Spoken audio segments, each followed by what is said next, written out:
सुबह भी आकाश की लालिमा होती है और सांझ भी आकाश की लालिमा होती है। जब सूरज उगता है तो भी आकाश लाल हो जाता है और जब सूरज डूबता है तो भी आकाश लाल हो जाया करता है। सुबह प्रातःकाल पक्षियों का कलरव सुनाई देता है तो सांझ भी कलरव सुनाई देता है।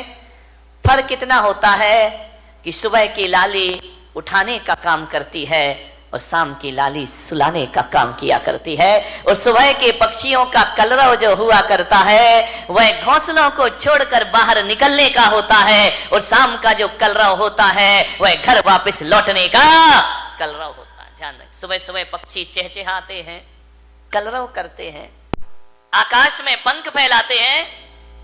ऐसा लगता है सुबह सुबह उन्हें देखो कि जैसे बड़े महोत्सव में शामिल होने के लिए जा रहे हो।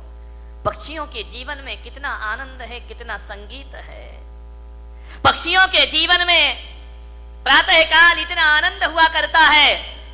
घोंसले से देखता है आकाश में सूरज आया, उषा काल में पंख फैलाकर आकाश में उड़ जाया करता है, मुक्त आकाश का आनंद लिया करता है। कभी देखना जब हवा का झोंका आता है तो एक वृक्ष कितनी मस्ती में झूमा करता है, कितने आनंद में आनंदित हुआ करता है। देखना कभी जिंदगी में विचार करना, नारियल का पेड़ अपनी मस्ती में झूमा करता है और गुलाब का पौधा अपनी मस्ती में जो कितना आनंद है इन वृक्षों में, इन पेड़ पौधों में। कभी देखना पहाड़ से गिरते हुए झरने को, उसके पानी में संगीत है, एक गीत है, एक सुर है।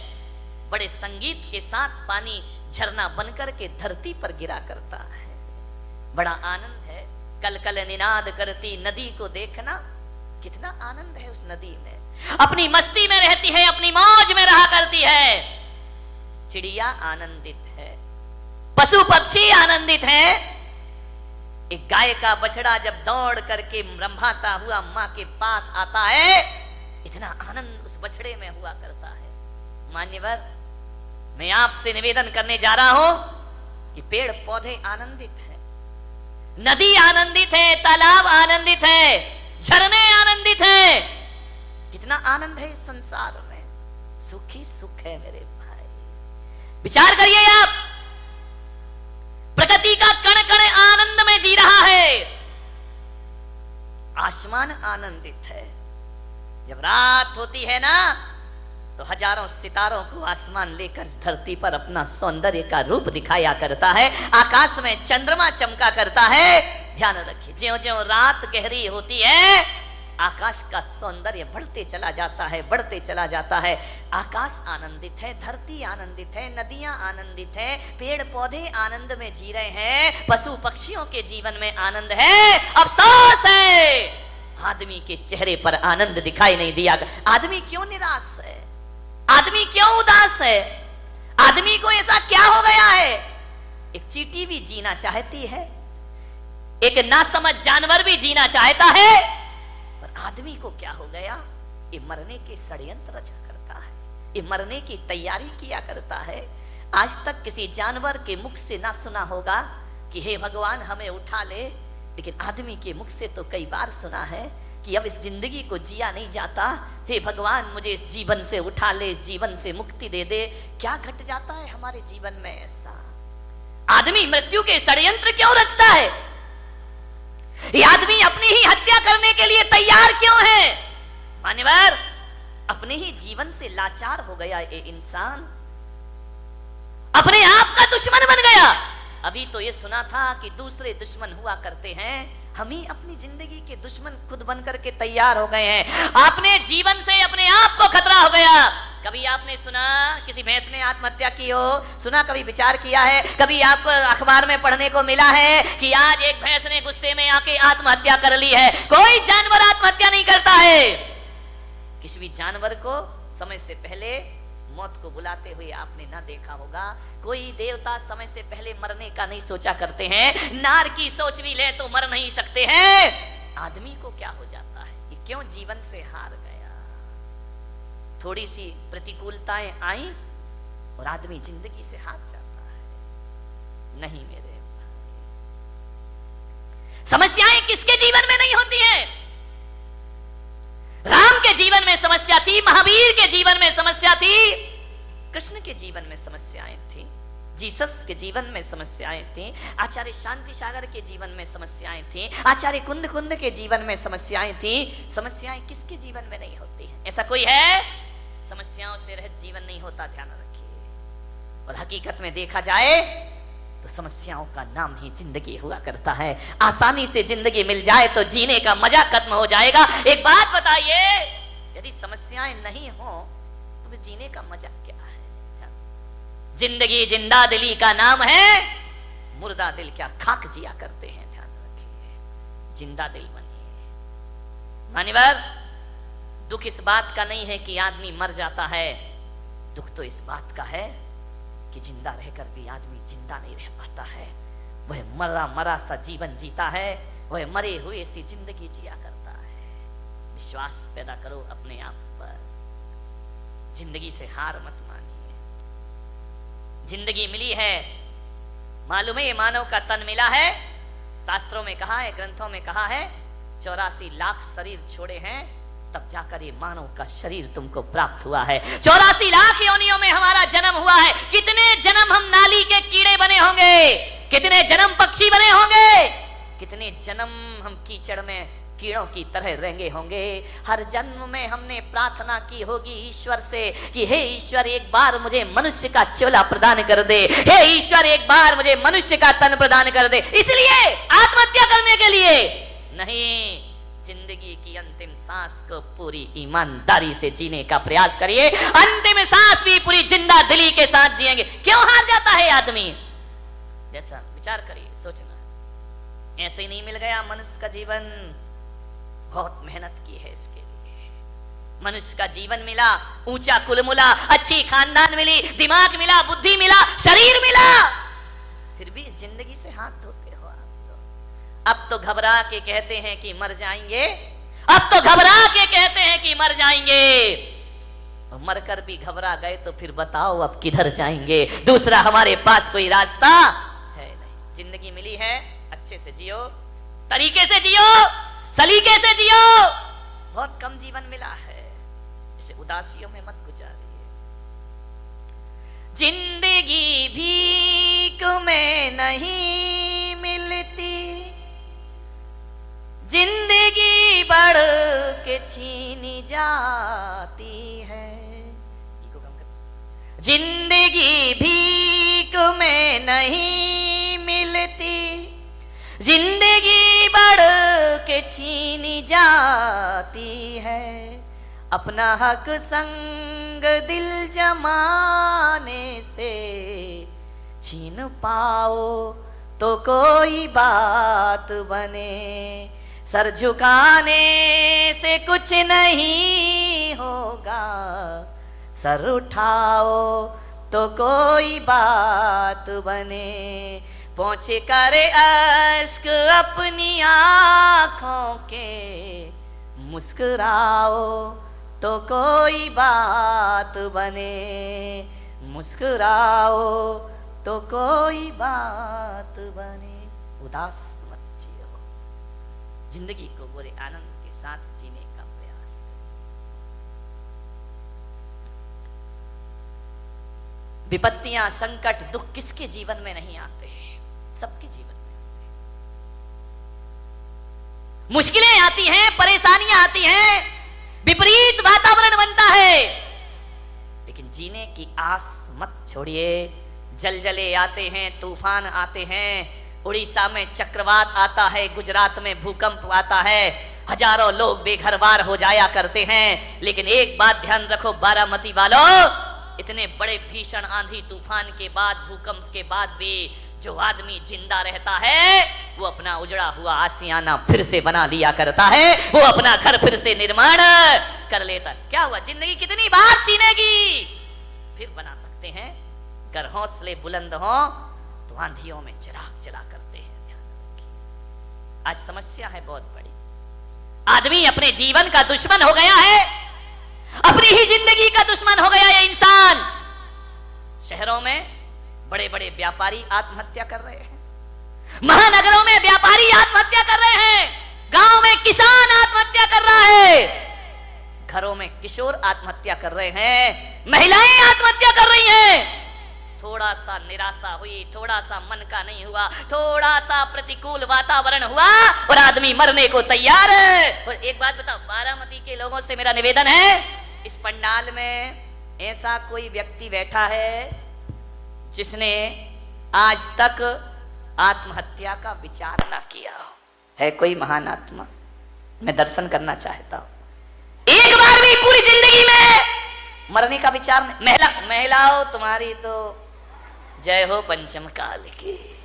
ये तो इतनी बार मरती हैं लेकिन एक बार भी नहीं मरती है। विचार करिए, सोचना है आपको। बात बात पर आदमी मरने का सोच लेता है। ऐसा कोई नहीं होगा इस दुनिया में जिसने अपने पूरे जीवन में एक बार मरने का ख्याल भी ना लाया हो। मर नहीं सका वो बात अलग है, लेकिन मरने का ख्याल तो सबके भीतर आ जाता है। थोड़ा सा मन का नहीं हुआ, मैं महिलाओं का तो नहीं, यहाँ की महिलाओं की बात नहीं कर रहा हूं। कौन बोला बंबई वालों की कर रहे हो? ना, तुम्हारी तो अभी नहीं, आगे जाके विचार करना है आपको। महिलाएं तो हमेशा थोड़े, इनके दो ही हथियार हैं, ध्यान रखना। या मैं मायके चली जाऊंगी या फिर मैं मर जाऊंगी, आत्महत्या कर लूंगी, सुसाइड कर लूंगी, मैं नहीं जीऊंगी, तंग आ गई जिंदगी से।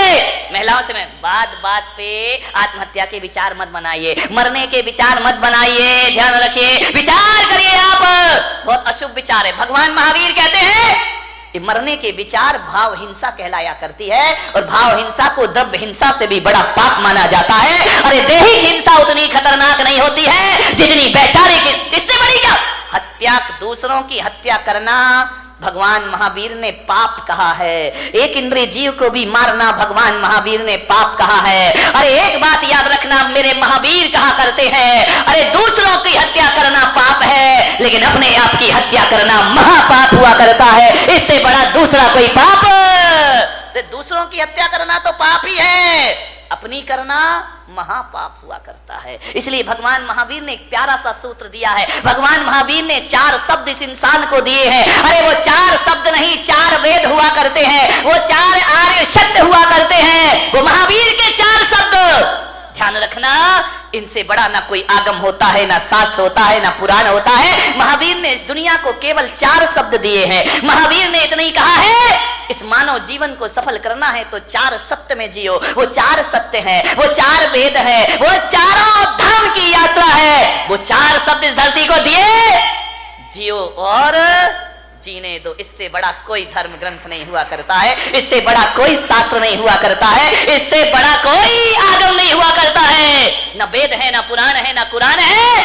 4 शब्द में उन्होंने अपनी पूरी देशना को समाहित कर दिया। 4 शब्द में पूरे दर्शन को रख दिया भगवान महावीर ने। ऐसे दार्शनिक हुए, उन्हें ज्यादा बोलने की जरूरत नहीं पड़ी।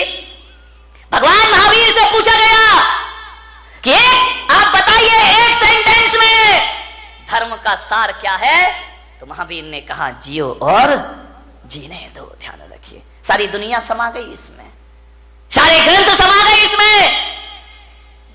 ध्यान रखना, 11 अंग 14 पूर्व का सार समाया है।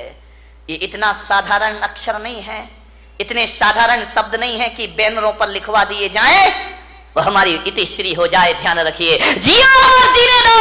भगवान महावीर ने सबसे पहले कहा है जियो, ध्यान रखना, उसके बाद जीने दो। मैंने कहा ऐसा क्यों कहा है, स्वार्थी क्यों बना दिया कि पहले खुद जियो फिर दूसरों को जीने दो? तो महावीर ने कहा ये स्वार्थ नहीं, ये परमार्थ हुआ करता है। अरे जो आदमी खुद जीना नहीं जानता है वो दूसरों को जीवन दान कहां से दे सकता है? पहले खुद जियो, कैसे जीना है? जब खुद ही नहीं जियोगे तो जीने दो कहां से आ जाएगा जीवन में? ध्यान रखिए, बहुत बड़ा शब्द है ये भगवान महावीर का। धर्मनिरपेक्ष है, सार्वजनिक है, यूनिवर्सल है। हिंदू हो, मुसलमान हो, सिख हो, ईसाई हो। कल एक सांसद महोदय मेरे पास आए, उन्होंने कहा महाराज भगवान महावीर पर कोई ऐसी पुस्तक है जो सरल शब्दों में लिखी गई हो? मैंने कहा पुस्तकें तो बहुत हैं, समझने वाला चाहिए। बोले नहीं, बिल्कुल सरल, बिल्कुल सरल। तो मैंने कहा महावीर को पढ़ने के लिए पोथियों की पढ़ने की जरूरत नहीं हुआ करती है, महावीर को समझने के लिए ग्रंथों की जरूरत नहीं हुआ करती है। मैंने कहा मेरे महावीर का स्वरूप देख लीजिए, इससे बड़ा कोई शास्त्र नहीं हुआ करता है, इससे बड़ा कोई उपदेश नहीं हुआ करता है। और महावीर का यदि सबसे बड़ा कोई ग्रंथ है तो जियो और जीने। इससे बड़ा कोई ग्रंथ नहीं है, ध्यान रखना। चाइना हथियारों का आविष्कार कर रहा है, पाकिस्तान अणु बम की धमकी दे रहा है, अमेरिका दादागिरी दिखा रहा है, भारत में भी हथियारों की होड़ लगी है। मालूम है किस लिए? कि अमन चैन की स्थापना हो। लेकिन इन्हें कौन समझाए? मैं पुलक सागर कहता हूं कि विश्व में अमन चैन जब भी आएगा, आज नहीं तो कल, कल नहीं तो परसों, सारी दुनिया को महावीर के झंडे के नीचे आना ही पड़ेगा, महावीर के सिद्धांतों को अपनाना ही पड़ेगा, महावीर के उपदेशों को स्वीकार करना पड़ेगा। यदि चाइना सोच ले जियो और जीने दो, पाकिस्तान सोच ले जियो और जीने दो, भारत सोच ले जियो और जीने दो, तो क्या करोगे हथियारों का मेरे भाई? क्या करोगे इन शस्त्रों का? क्या करेगा आदमी शक्ति संपन्न होकर के? जियो और जीने दो। जैन कुल में पैदा होके इन शब्द की महिमा नहीं समझ में आई। बहुत बड़ी ताकत है। जब घर में झगड़े हो, विवाद हो, लड़ाई हो, एक ही सूत्र अपनाना, जियो और, वहां हमारी समस्या महत्वपूर्ण हो जाती है, सूत्र महत्वपूर्ण नहीं होता है। सूत्र को महत्वपूर्ण कर लो, रातों रात घर के झगड़े समाप्त हो जाएंगे मेरे भाई। समाज में विवाद हो जाए, भाई भाई में विवाद हो जाए, परिवार में झगड़े हो जाए, कोई कितनी भी बड़ी गलती कर दे, कितना भी बड़ा अपराध कर दे, आदमी एक सूत्र जुबान पर ले आए, जियो और जीने। क्या अपराधियों को जीने का हक नहीं है इस धरती पर? उन्हें भी जीने का हक है मेरे भाई, पापियों को भी जीने का हक है। महावीर जैसी दृष्टि, महावीर जैसा सोच। और मैं आपसे निवेदन करता हूं कि महावीर के इस देश में, महावीर के इस समाज में, महावीर के इस पंथ में आत्महत्या करना महावीर का सबसे बड़ा अपमान है मेरे भाई। इससे बड़ी कायरता दुनिया में कोई दूसरी नहीं हुआ करती है। आत्महत्या के विचार कभी मत बनाओ, विचार बनाना भी पाप है। मरने के पहले क्यों मर जाते हो? ध्यान रखिए, जिंदगी में जीने की बात ना रखिए। मरने में रखा क्या है? कौन सी बहादुरी मेरे भाई मरने में? कौन सा बड़ा मेहनत करना पड़ता है। दो चार भक्त मेरे पास आए, बोले महाराज हम आपके शिष्य हैं। तो मैंने कहा अच्छी बात है भाई, क्या करें? बोले हम आपके भक्त हैं। तो मैंने कहा ठीक है।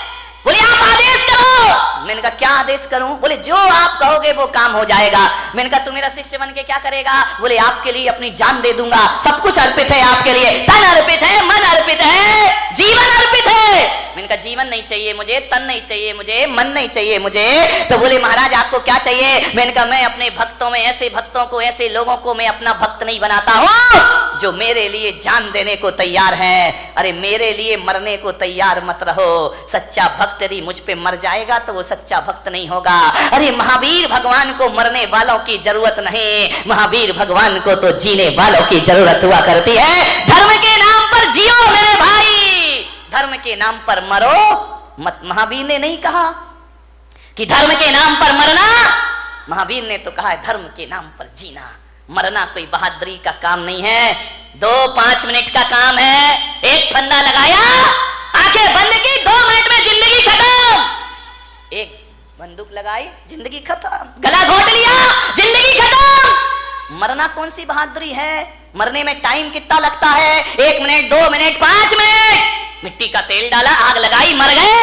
ये कोई बहुत बहादुरी का काम नहीं है। मरने में 2 मिनट लगते हैं, मगर जीने में 100 साल की जिंदगी लग जाया करती है मेरे भाई। जीना बहादुरों का काम हुआ करता है, संघर्षों में जूझना बहादुरों का काम हुआ करता है, विपरीत परिस्थितियों में जीना ये बहादुरों का काम हुआ करता है। ध्यान रखिए मान्यवर, मुझे याद आ रहा है वह व्यक्तित्व जिसने कई बार हार मानने के बाद भी जिंदगी से हार नहीं मानी। ध्यान रखिए, इतने जल्दी जिंदगी से हार जाते हो, आत्महत्या कर लेते हो नहीं। मान्यवर, आपसे मेरा निवेदन है, जिन लोगों ने आत्महत्या की है ना, कभी उनकी कब्रों पे जाके पूछना, कभी उनकी चिताओं में जाके पूछना, जो मर गए हैं उनसे पूछना कि बताओ मेरे भाई तुम्हें कैसा लग रहा है। तो सुन सको, तुम्हारे कान में ताकत होगी तो भीतर से आवाज आएगी कि जो गलती मैंने कर ली है, ऐ भले मानस, ये गलती तू अपनी जिंदगी में दोबारा कभी मत करना। अपनी जिंदगी को पूरी तरह से जीना, भाव हिंसा मत करना, आत्महत्या के भाव मत बनाना।